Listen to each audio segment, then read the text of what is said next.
Hi, everybody. My name is Savannah. I am part of the customer success team here at Sendible. We are so glad that you are joining us today for our deep dive webinar on content libraries. I will be joined in a little bit by Farinaz, who is a part of our support team, and we are hoping to make sure we cover all of your questions. If you've joined us before, you know that we have the chat function as well, and to the right of that, we have the questions tab. Now, we are covering content libraries, so if you can keep your questions as relevant to content libraries as you can, that would be awesome. We want to make sure that we get to everybody. And perfect. Okay, so now if you joined us before, you also know that we like to start out with an icebreaker. So if we are officially in fall, I'm in Georgia, so it's not quite cold yet, but what is your favorite fall scent? Now you can drop your answers in the chat. I have a number of things. Pumpkin pie and pumpkin bread are high on the list of my favorite fall smells, but a classic fall candle never hurt anybody either. So, ooh, apple cider. That's a great one, Deborah. Apple pie. Ooh, rain. These are great answers, you guys. I absolutely love fall. It's increasingly becoming a favorite of mine. So, ooh, pine. Nice. Awesome. Okay, so we're going to dive into the content area of Sendible. All right, so here we are. You'll notice this is my Sendible account. You can head over to the content tab right there and head down to my content. That's where your content libraries will be found. Now, I have a few libraries here, and I'm just going to show those off in a minute. But to start, I'm going to show you what it looks like to create a new library. Now, this beautiful orange button right here at the top. Next, you're going to need to give your library a name. So I'm going to go ahead and call this my upcoming media library, because this is where I'm going to store some media that I intend to post, but I haven't posted yet. Now, for consumers, I can decide a few different things. A consumer is someone who can use the content inside of the library. So I'm going to go ahead and say that my colleague Marcus can use the content in this library. I can also say that this is for all of my users to have access to. Either way. Next, I have a contributor line. This is going to be those who can actually add content to this library, and I'm going to add Farinaz. All right, so now we get to create library. Easy as that. Now, when you come into a library, you have the add content button here because I haven't added anything, but you're also always going to have the add content bar button right up here. Now, we are going to have, there's a few different ways to add content. You can come directly into the library itself and add a piece of content like so. Now I get to decide. I'm creating for social, so I'm going to create a social media post. Now you also have the option to post to a blog as well as to add content to this unique library using this email address. So just know that each library you create will have a unique email address, and to pull that up, you'll just have to click add content. But like I said, for me, I'm going to add a social media post, select. Next, I need to add a title for my content. So I'm going to go ahead and put up fall images or something like that. And now I can attach media similar to the compose box just by clicking the paperclip icon. Now I'm going to go ahead and upload a local file from my computer.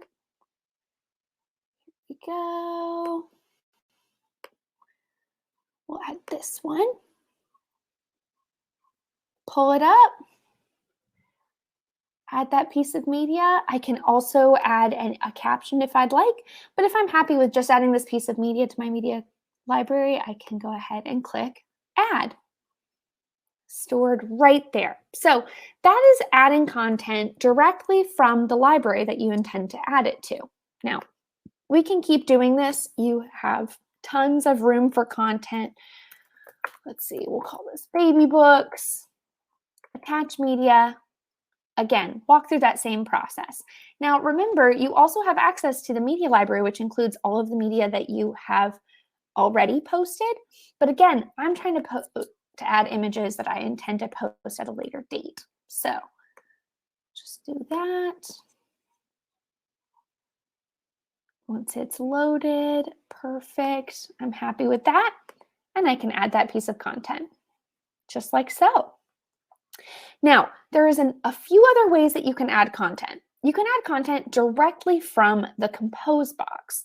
So essentially, I can come in here, I can be creating a post for my Facebook profile, and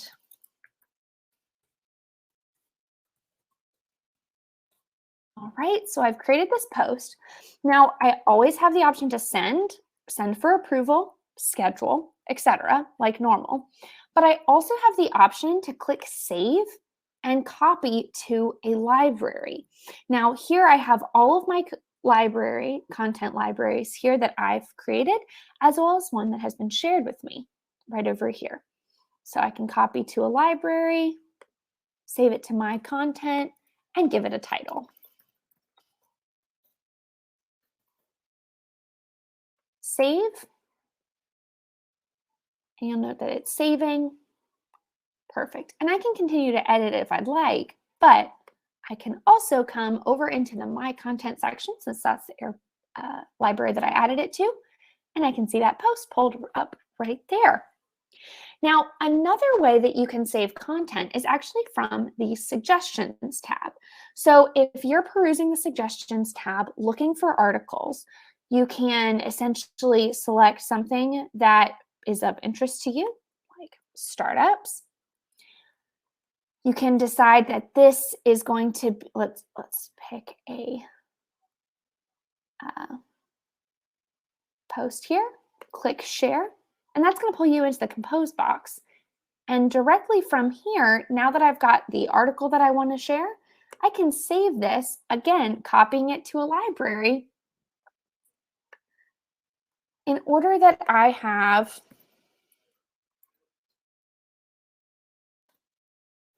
just another piece of content saved to post at a later date, allowing me to really plan for when I can add that to my content schedule. Awesome. So just a few different places where you can save content.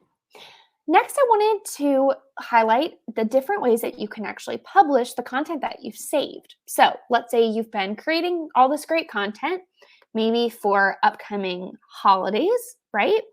So let's say we're looking at a Veterans Day post. You can come directly into the library where you know that post is found. You can edit this.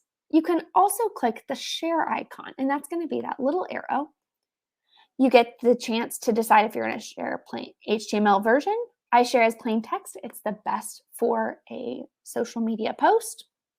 This pulls that content directly into my Compose box and allows me to select the best profiles for this to go out to, and allows me to click send or schedule, whatever works best for you. So again, super easy, directly from the from the content library. Now you also have access to pulling up all of this content when you're in the Compose box itself. So I can be composing a message and I can say, oh, hey, I already actually worked on this project. I remember that I already created this post, and I can click on this book icon. The book icon is going to pull you into the content section of Sendible, allowing you to check out your RSS feeds that you've stored. And right over here, you're going to see the content section of Sendible. Now, you also can filter by content libraries, which is incredibly helpful when you want to make sure that you have that focused post. So I'm trying to pull up this Thanksgiving post. I can look, I know it's in the holiday posts library, and all I have to do is click insert. Pulls up all that great content that I've already worked on and has it all ready to be posted. Now, You also have the ability to add a second piece of content. So if you wanted to, you could actually move down the post, select that book icon again, come into the content section and add another piece of content. So just know you're not limited to a single piece. You actually can add multiple pieces of content if you'd like adding that piece of media, that upcoming media, as well as that great piece that I already worked on. Awesome. Okay, so now that we've gone through how to publish the content that you've created, I want to share a few best practices and benefits of utilizing the content library section of Sendible.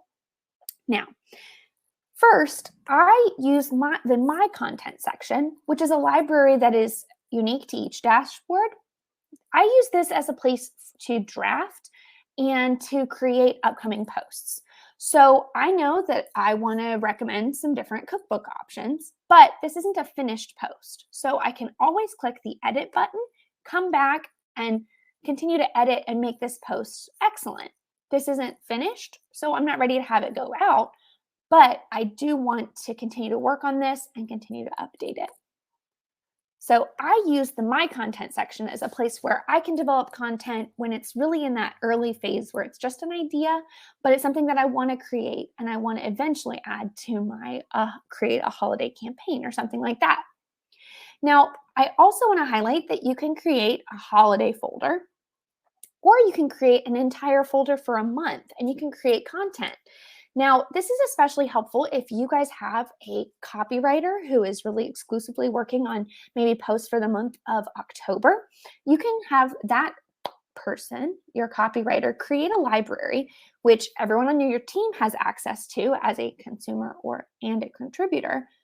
And it allows them to create a bunch of great content, throw it in the library, and then your team gets to decide when and how those posts are scheduled. So I know that I want these both to go out in the month of November.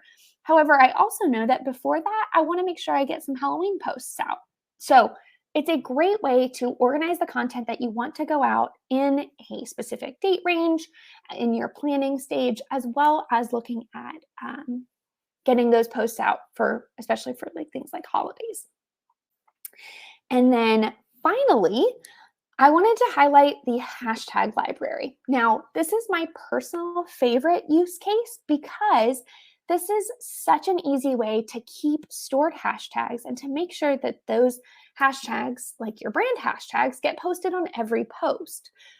Now, like I shared before, you can be in the compose box and you can add a piece of content. Come in here, add some content, and we'll share this Thanksgiving post, right? Now, I have the ability right now to go ahead and go back to that book icon, and I can come to my content and head to my hashtags library and insert the appropriate hashtags, like my webinar hashtags. Click insert, and it adds them like so. Now, you can also, at this point, add another round of hashtags. Maybe I want to make sure that the hashtags are not just my webinar hashtags, but I also want to include my brand hashtags. I can add them there. Now, one thing that I do want to mention, and this is a community standard, community guidelines kind of point, Instagram specifically as a platform requires that you have 30 hashtags or less. Now, that's in the first comment or in the caption of your Instagram posts. So just something to keep in mind. As a good rule of thumb, I prefer to keep my hashtag groupings like this at 10 or less hashtags. Now that allows me to say that at any given time, I can add 3 groups, but that's the maximum amount I want to share to make sure that I am within that parameter set by Instagram. Now, your brand hashtags, you can have quite a few. You can have weekday hashtags like Friday hashtags or weekend hashtags, etc. This just allows you to make sure that you're keeping in line with those community guidelines and making sure that you're taking advantage of those stored hashtags. All right, so that is pretty much everything that I wanted to share. Let's see if we have, looks like we have a few questions. So I'm going to invite Farnaz to join me.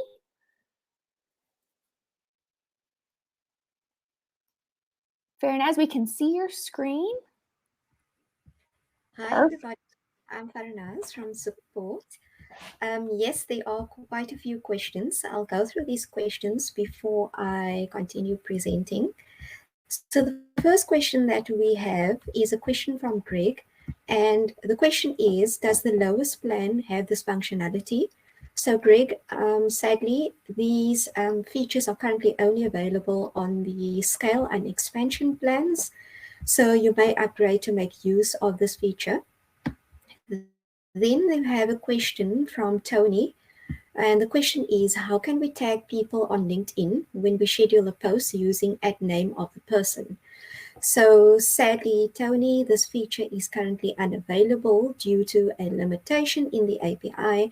So at the moment, you may tag, but you may only tag company pages within LinkedIn. And then let's go up further. And then we do have a question from Julia. The question is, can you save posts that have already been published through Sendible into my content? Answer to that, Julia, yes, you may. So when you click on the sent view of your dashboard and you select the post that you'd like to save to your library, it will open up the compose box, and at the bottom of the compose box you'll have the option for save, and you may then copy that to the intended library. I hope that answers all questions. Awesome. Okay, so while we're waiting on more questions to filter through, I'd like to elaborate a bit more on what Savannah has gone through. And so what I'm going to be starting off with is creating blog posts specifically to WordPress.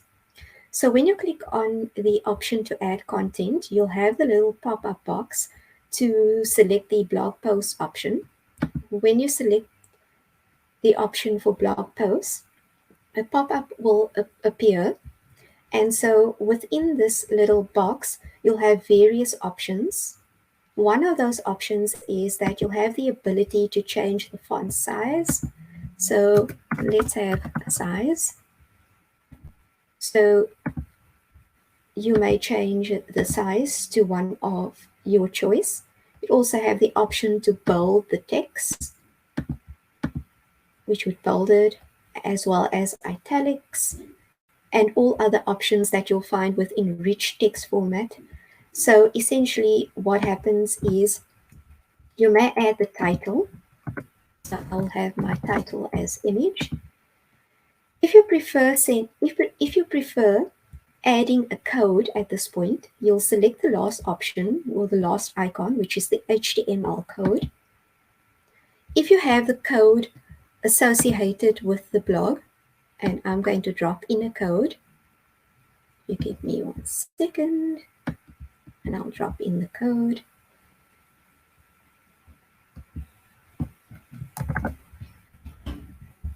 So I'm going to delete this option here, drop in the code, and click on the update, and automatically it will populate the actual content that you like to save.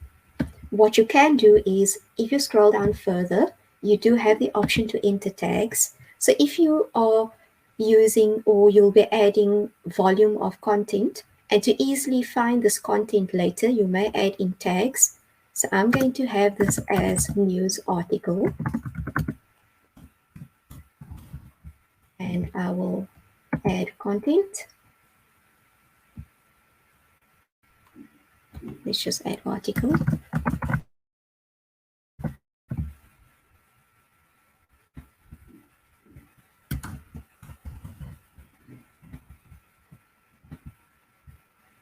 And so if later I need to search for this, either search under news, which will then bring up the articles, or I can search under the option for article, and it will automatically bring up the actual content that was tagged. So this is basically for organizational purposes to easily find the content that you're looking for. Okay, so another option that I'd like to go through is if we select the option for add content, the very last option is that you may also add content to this library using the email functionality. So it may take a while for this email to filter through. And essentially right now I'm within my content section. So by doing this, automatically, once you hit the option to use the email functionality, automatically that content will be saved to the actual content name which you are currently in. So an example of this is an email that's basically been sent with content. So as we can see, there are 3 images, and it would then basically populate into your selected content folder. Okay, so what I'd also like to further elaborate on, so if we have a look at the settings on content, and Savannah has spoken about consumers and contributors. So this functionality is quite useful in the event that you want to limit a certain user as to what they can do. So in the event that you have content writer or a user that would only be adding in text and a user that would only be adding in images or videos at a later stage, they would either have the functionality as a contributor or a consumer. So what I'm going to do is I'm going to log in as a consumer, and so we can have visibility to see exactly what functionality a consumer will have. So I'll start off with a consumer, then I'll move on to a contributor. So let's do this.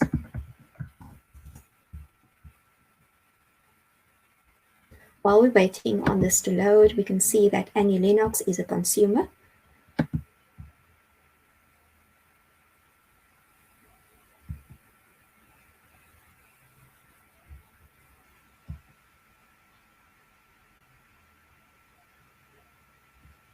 And so if we head over into my content, we can see that here's the content that's been that she's a consumer of. And so essentially, we can see that she doesn't have the functionality to delete this content library, which is a limitation. The options that are available to her is she can essentially select on the little share option, which will basically open up the compose box.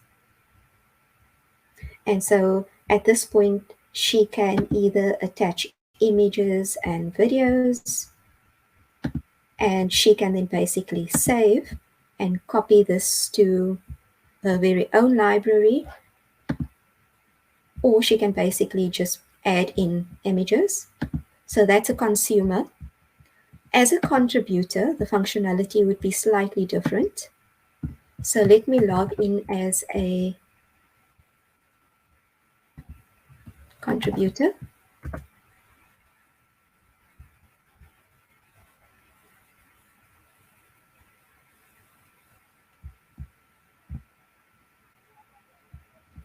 And let's head over into content and my content.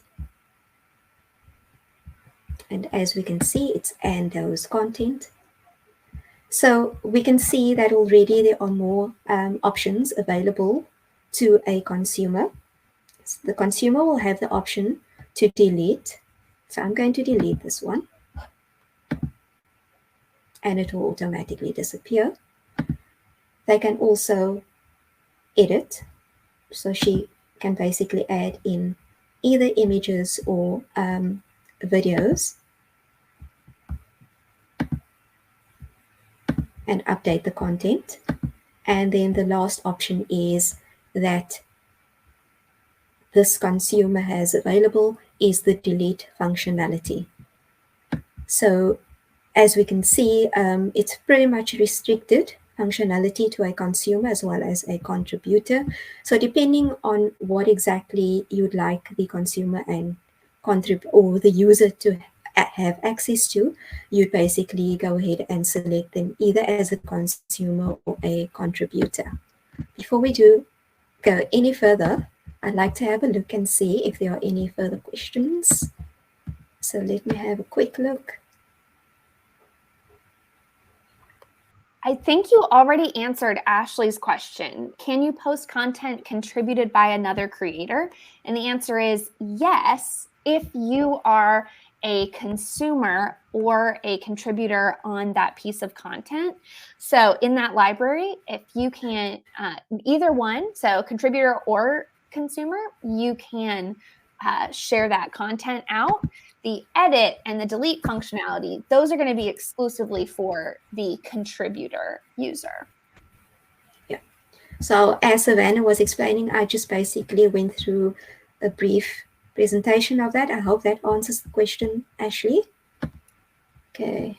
Do we have any other questions? Let me head over into the chat section. Okay, Ashley is typing. Awesome. Yeah, we do not have any further questions at this point. So there was a question: will we be able to rewatch this live, as it has lots of what I want to rewatch? So yes, Louise, yeah, you definitely will have the functionality to watch the pre-recorded version of the webinar. And so, Savannah, that's it from me. I have completed everything from my end, and it doesn't seem as if we have further questions. I don't think so. All right, everybody. Thank you so much. Last chance to add any questions if you have any. Just know that you will always have access to our webinars, and we are excited. You are more than welcome to come next week, next Thursday, and we look forward to having you. I hope you have a wonderful rest of your Thursday. Thanks for joining us, guys. Bye. Bye.